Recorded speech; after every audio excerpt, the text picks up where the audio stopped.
moms, this is Mommy Jess at lactation management ang ituturo ko sa inyo ngayon. Yes, makinig mabuti. So, meron pong nag-PM sa akin, taga malayo na mami. Sabi niya, ang sakit daw ng dede niya at masakit din daw siya, dedehan ng kanyang anak.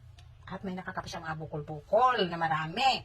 So, tinanong ko si mami kung ano ba ang alala niyang nangyari before niya naramdaman yung pain at nakapa yung mga bukol-bukol. Sabi niya, buong gabi daw hindi dumede si baby. Alam niyo po na ang nangyari kay mami ay clogged ducts. Yes, clogged ducts.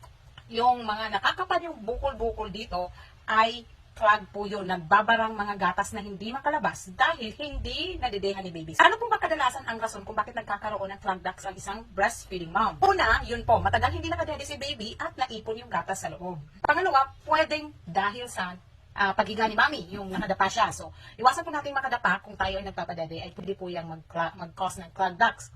Hindi naman kaya kung gumamit tayo ng bra na masikip at merong wire. At ang pinaka-common na reason ng ating pagkakaroon ng clogged ducts ay ang pumping. Yes, sa mga pumping moms, common po sa inyo ito kasi ang pump talaga ay hanggang dito lang. So, hindi nakukuha lahat dito sa likuran.